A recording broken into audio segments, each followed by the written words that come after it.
بہنوں اپنا محاسبہ کیجئے، اپنا حساب کیجئے، ہم نے اپنی زندگی میں کتنی قربانیاں دی، ہم نے اللہ کے لیے کتنی قربانیاں دی۔ میری بہنوں ذرا غور کرنا، ہم نے اپنے شوہر کے لیے قربانیاں دی، اپنے بچوں کے لیے قربانیاں دی، اپنے رشتہ داروں کے لیے قربانیاں دی، اپنے ماں باپ کے لیے قربانیاں دی، لیکن مجھے بتائیے اللہ کے لیے کیا ہم نے کبھی کوئی قربانی دی؟ کوئی ایسی قربانی موجود ہے جو اللہ کے لیے ہم نے دی اور کل قیامت کے دن کہے کہ اللہ وہ قربانی صرف تیرے لیے تھی؟ کوئی ایسی قربانی ہم نے اللہ کے لیے دی، اللہ کے دین کے لیے دی؟ آج ہمارے معاشرے میں اگر بچی ایس ایس سی پاس ہے، انٹر ہے تو گریجویشن بول دیتے نہیں، اور اگر بچی فیئر ہے تو ویری فیئر بول دیتے، یعنی کیسا بھی چلتا۔ لیکن یاد رکھو، جھوٹ سے جس رشتے کی شروعات ہوتی ہے اس رشتے میں کوئی خیر نہیں، جس رشتے کی شروعات سچ سے ہوتی ہے واللہ یقین جانیے اس رشتے میں اللہ ضرور برکت دیتا ہے۔ تو یہاں پر یہ مسئلہ نکلتا ہے کہ اپنے رشتوں کی بنیاد سچ پر رکھے، جھوٹ سے بچے، اس لیے کہ جھوٹ میں کوئی بھلائی نہیں اور جھوٹا انسان کبھی کامیاب نہیں ہو سکتے۔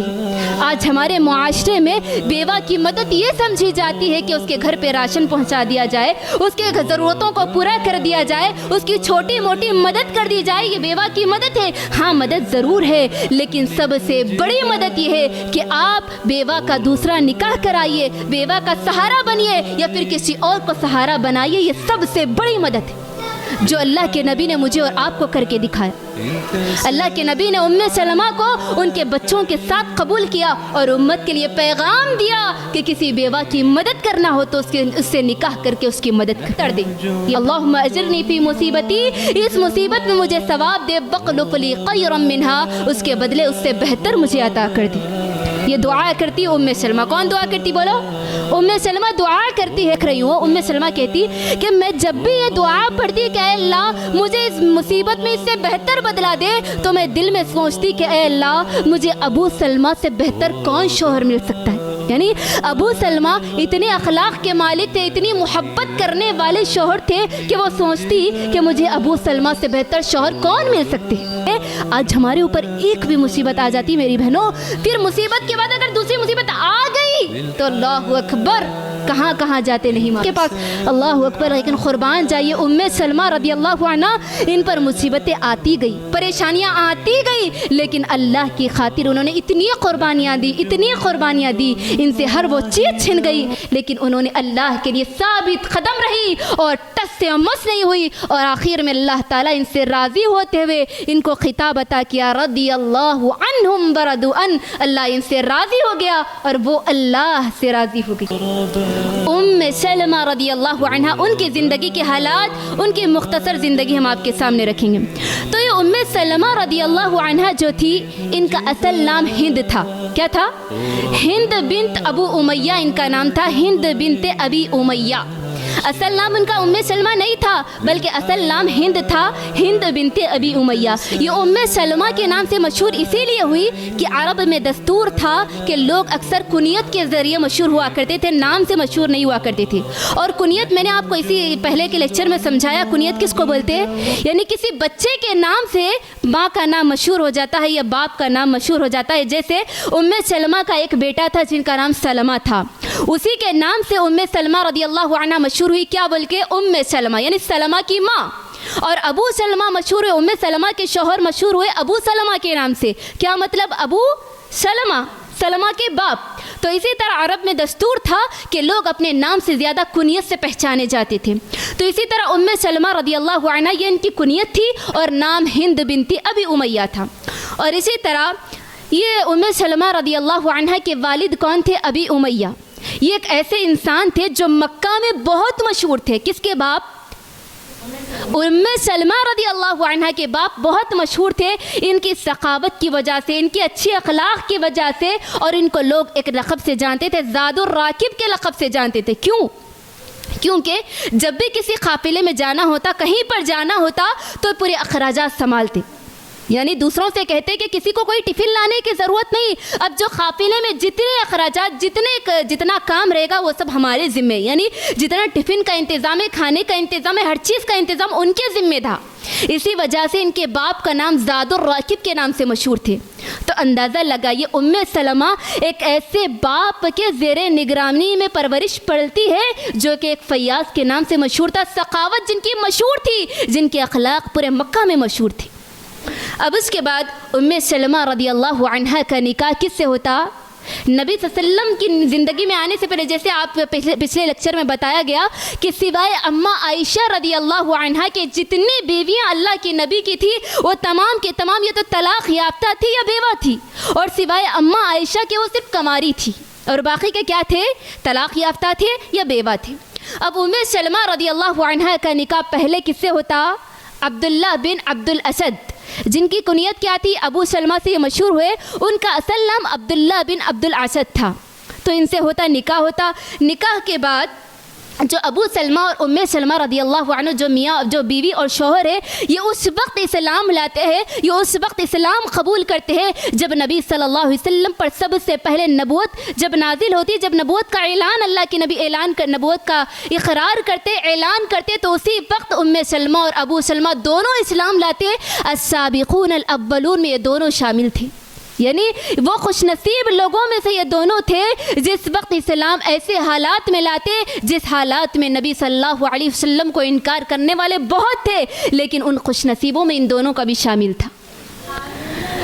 یہ دونوں خوش نصیب اللہ کے نبی صلی اللہ علیہ وسلم پر ایمان لاتے۔ جیسا کہ آپ سب کو معلوم ہے، جب شروع میں مکہ کے حالات بہت خراب تھے، یعنی جو بھی اسلام لاتے مسلمانوں پر اتنے ظلم کرتے، اتنے تکالیف دیتے، ان کو اتنا ستایا جاتا کہ کسی کو گرم ریت پر لٹا دیا جاتا، کسی کو مار مار کر ان کے جسم کو چھنی کر دیا جاتا، کسی کو اتنا زمین پر گھسیٹا جاتا۔ صحابہ کی ایسی حالت تھی کہ ان کے جسموں سے خون ٹپکتا۔ ایسی حالت میں اللہ تبارک و تعالیٰ اللہ کے حکم سے حبشہ ہجرت کرنے کا حکم دیتے۔ کہاں ہجرت؟ حبشہ۔ سب سے پہلی ہجرت اسلام کی کہاں ہوتی؟ حبشہ، جو آج ایتھوپیا کہا جاتا ہے، حبشہ کی طرف ہجرت کرتے مسلمان۔ تو وہ ہجرت میں ام سلمہ اور ابو سلمہ رضی اللہ عنہ دونوں شامل رہتے، دونوں مل کر کے حبشہ کی طرف ہجرت کرتے۔ اور میری بہنوں، یہ ہجرت ایک ایسی قربانی ہے، واللہ اتنی بڑی قربانی ہے کہ آپ نہیں سمجھ سکتے کہ ایک ہجرت کرنے والا مہاجر کتنی تکالیف اٹھانا پڑتا ہے۔ یعنی ہجرت کرنا آسانی یعنی معمولی بات نہیں، کیونکہ ایک انسان اللہ کی خاطر قربانی دیتے ہوئے اپنا گھر چھوڑتا ہے، اپنے رشتہ دار چھوڑتا ہے، اپنا مال سب کچھ چھوڑ کر اللہ کی راہ میں نکل جاتا ہے، اپنا گھر وطن سب کچھ اللہ کی راہ میں چھوڑ کر ایک ایسے شہر کی طرف، ایک ایسی جگہ کی طرف جاتا ہے جہاں اس کا کوئی پہچاننے والا نہیں ہوتا، جہاں اس کو کوئی جاننے والا نہیں ہوتا، جہاں ان کے کوئی رشتہ دار نہیں ہوتے، جہاں ان کا کوئی سامان نہیں ہوتا۔ اب اندازہ لگائیے، ایک منٹ کے لیے سوچئے، آپ اگر کہیں پر یعنی بوقت ضرورت آپ کہیں باہر جاتے ہیں، کسی رشتہ دار سے ملنے جاتے ہیں، یا پھر کہیں کسی اور مسئلے کے لیے باہر جاتے ہیں، تو آپ کو یہ بے چینی دل میں لگی رہتی، آپ کا دل گھر سے لگا ہوتا، یعنی کب گھر واپس چلے جائے، کیونکہ آپ کو گھر اسی لیے یاد آتا ہے کہ آپ کی ضرورت کی چیزیں، گھر کا سامان آپ کا گھر میں ہے، اور ضرورت کی تمام چیزیں آپ کے گھر میں ہوا کرتی، تو ایک انسان کو اس کا دل گھر سے لگا ہوتا ہے۔ تو اندازہ لگائیے ہجرت کرنے والے کتنی بڑی قربانیوں سے گزرتے ہیں۔ تو جب ام سلمہ اور ابو سلمہ دونوں ہجرت کر کے حبشہ کی طرف جاتے ہیں، تو حبشہ کی طرف جانے کے بعد ان کو وہاں پر ایک اولاد ہوتی، جس اولاد کا نام کیا تھا؟ سلمہ۔ اور یہ سلمہ رضی اللہ عنہ جو ان کو بیٹا ہوتا، اسی کے نام سے ام سلمہ اور ابو سلمہ دونوں مشہور ہوئے، یعنی ان کا بیٹا سلمہ تھا، جس کی وجہ سے ام سلمہ ان کی کنیت ہوئی، اور ابو سلمہ ان کے شوہر کی کنیت ہوئی۔ سلمہ کے نام سے شوہر اور بیوی دونوں کی کنیت بن گئی، ٹھیک ہے۔ اب حبشہ کی طرف ہجرت کرنے کے بعد پھر وہ مکہ واپس آتے، یعنی حبشہ میں تھوڑے دن ٹھہرتے، اس کے بعد مکہ واپس آتے۔ آنے کے بعد پھر اللہ کے نبی ان کو کہتے کہ اب مدینہ کی طرف ہجرت کرنا ہے۔ پہلے حبشہ کی طرف ہجرت کرے، پھر اب اللہ کے نبی کہتے کہ اب مدینہ کی طرف ہجرت کرنا ہے، اسی لیے کہ مکہ والوں کا ظلم اور بڑھتا جا رہا تھا، جس کی وجہ سے اللہ کے نبی اللہ کے حکم سے مدینہ کی طرف ہجرت کرنے کا حکم دیتے۔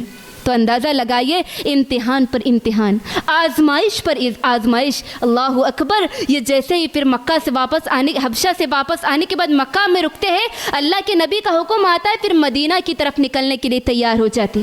اب ابو سلمہ جو ام سلمہ کے شوہر تھے، ابو سلمہ اپنی بیوی ام سلمہ کو لے کر، اپنے بچے سلمہ کو لے کر نکلنے کی تیاری کرتے، تو ایک اور امتحان، ایک بڑی مصیبت ان کے ہاں آتی۔ کون سی مصیبت؟ ابو سلمہ جیسے ہی نکلنے کے لیے تیار ہوتے، تو جیسے ہی اونٹنی پر سوار ہوتے، تو ابو سلمہ رضی اللہ عنہ اور ام سلمہ اور ان کا بچہ سلمہ، تو ام سلمہ رضی اللہ عنہ کے گھر والے آ جاتے۔ کس کے گھر والے؟ ام سلمہ رضی اللہ عنہ کے گھر والے آ کے کہتے کہ اے ابو سلمہ، تم جا سکتے ہو لیکن بیوی کو نہیں لے جا سکتے، یہ بچی ہماری ہے، لہٰذا اس کو ہمارے حوالے کر دو۔ اور وہ ام سلمہ کو چھین کر زبردستی اپنے گھر لے جاتے۔ اور ابو سلمہ رضی اللہ عنہ کے گھر والوں کو جب معلوم ہوتا کہ ام سلمہ کے گھر والے آ کر ام سلمہ کو لے گئے، تو ابو سلمہ کے گھر والے یعنی ام سلمہ کے سسرال والے آ کر ابو سلمہ سے بچے کو چھین لیتے اور کہتے کہ یہ تو ہمارا خون ہے، اور وہ بچے کو چھین کے زبردستی کھینچ کے لے جاتے۔ اب ابو سلمہ اکیلے تنے تنہا مدینہ کی طرف ہجرت کرتے۔ یہاں تینوں پریشان، ماں پریشان، بچہ پریشان، ابو سلمہ پریشان۔ اور ام سلمہ اتنا روتی، اتنا تڑپتی، روزانہ تڑپتی۔ اور ام سلمہ رضی اللہ عنہ جس جگہ پر ان کو بیٹے سے جدا کیا گیا تھا، جس جگہ پر شوہر کو چھینا گیا تھا، شوہر سے جدا ہوئے تھے اور بچے کو چھینا گیا تھا، اس جگہ پہ روز آتی، روزانہ روتی، روزانہ تڑپتی اور اللہ سے دعا کرتی، گھر واپس چلے جاتی۔ اور 1 سال تک تڑپتے رہتی، 1 سال تک روتی۔ اس کے بعد ام سلمہ رضی اللہ عنہ کے قبیلے کا ایک انسان ام سلمہ کو دیکھتا کہ وہ رو رہی ہے، تو قبیلے والوں کو جا کر کے کہتا کہ اے قبیلے والوں، تم ام سلمہ کو کیوں ایسا ظلم کر رہے ہو؟ وہ ایک ایسی عورت ہے جو اپنے بچے کو تم نے ان سے چھین لیا، بچے کو واپس کر دو، اس کو اس کے شوہر کے پاس جانے دو۔ جب قبیلے والوں کو ترس آتا تو بچے کو حوالے کر دیتے، اور اس کے بعد ام سلمہ کو اجازت دیتے کہ وہ اپنے شوہر کے پاس چلے جاؤ۔ تو ام سلمہ خوش ہو جاتی اور اپنے بچے کو لیتی، بچے کو لے کر کے مدینہ اکیلے اپنے اونٹی پر سوار ہو جاتی اور اکیلے نکل جاتی مدینہ کے لیے۔ جب ام سلمہ رضی اللہ عنہ کو سوار ہوتے ہوئے کون دیکھتے؟ عثمان بن ابی طلحہ۔ یہ ابھی اسلام نہیں لاتے، بلکہ جب بعد میں اسلام لاتے، خانہ کعبے کی چابیاں ان کے پاس ہوا کرتی، یعنی ابھی اسلام نہیں لائے تھے۔ تو ام سلمہ سے کہتے کہ تم کہاں جا رہی ہو؟ تو ام سلمہ کہتی کہ میں اپنے شوہر کے پاس مدینہ جا رہی ہوں۔ تو اب عثمان بن طلحہ کہتے کہ میں تمہاری مدد کرتا ہوں، تم اکیلے نہیں جا سکتی، میں تمہیں چھوڑ دوں گا مدینہ، میں تمہیں چھوڑ دوں گا۔ تو پھر وہ ام سلمہ کو لے کر کے نکلتے، اور ام سلمہ بیان کرتی ہے کہ راستے میں جہاں بھی رکتے، عثمان بن ابی طلحہ کا یہ انداز دیکھیے، صحابہ کے کیسے اخلاق تھے، ان کے اخلاق بتاتی، کہتے کہ جب بھی مجھے اترنا ہوتا تو آپ اونٹ کو ایک جگہ پہ روک دیتے اور آپ ایک درخت کے نیچے چلے جاتے، اور میں اونٹ سے نیچے اترتی، اور جب میری حاجت پوری ہو جاتی تو پھر وہ اونٹ لے کر آتے اور میرے قریب کر دیتے، اور میں بیٹھ جاتی، اس کے بعد لے کر کے سواری نکلتے۔ اللہ اکبر۔ اور عثمان بن طلحہ کو جب بھی ام سلمہ یاد کرتی، کہتی کہ میں نے اپنی زندگی میں عثمان بن طلحہ جیسا تقوی والا بااخلاق ایسا انسان کبھی نہیں دیکھی۔ اللہ اکبر۔ تو اسی طرح پورے شرافت کے ساتھ عثمان بن طلحہ بھی اسلام نہیں لائے تھے، مگر پوری شرافت کے ساتھ مدینہ چھوڑ دیتے۔ اور جب مدینہ پہنچتی ام سلمہ، ان کے شوہر ابو سلمہ بیوی اور بچے کو دیکھتے تو بڑے خوش ہوتے، اور اللہ اکبر خوشی کے ساتھ اپنے بیوی اور بچے کو گلے لگا لیتے، اور وہاں پر بہت ہی محبت کے ساتھ یہ جوڑا زندگی گزارتا ہے۔ اس کے بعد جب اللہ کے نبی اسلام کی پہلی جنگ لڑنے کا اعلان ہوتا، کون سی جنگ بولو ذرا؟ اسلام کی سب سے پہلی جنگ کون سی ہوتی؟ جنگ بدر کا جب اعلان ہوتا ہے تو رسول صلی اللہ علیہ وسلم جب حکم دیتے تو ابو سلمہ اس میں شریک رہتے، یعنی پہلی جنگ میں شامل رہتے۔ اس کے بعد جب دوسری جنگ کا اعلان اللہ کے نبی کہتے، جنگ احد کے اندر بھی یہ شامل رہتے، اور جنگ احد میں لڑتے لڑتے ان کو اتنے زخم آ جاتے کہ اسی زخموں کی تاب نہ لاتے ہوئے ان کا انتقال ہو جاتا ہے۔ کس کا انتقال ہوتا بولو؟ ابو سلمہ کا انتقال ہو جاتا ہے۔ اور جب اللہ کے نبی کو معلوم ہوتا کہ ابو سلمہ انتقال کر گئے، خبر ملتی تو فوراً ام سلمہ کے گھر آتے اور صبر کی تلقین دیتے اور ام سلمہ کو تسلی دیتے اور ان کے حق میں دعا دیتے، ان کے حق میں دعائیہ جملات کہتے ہوئے کہتے، اللہم اغفر لی ابی سلمہ وارفع درجتہ فی المہدیین، اے اللہ ابو سلمہ کی مغفرت فرما اور ان کو اپنے ہدایت یافتہ بندوں میں شامل کر کے ان کے درجات کو بلند کر دے۔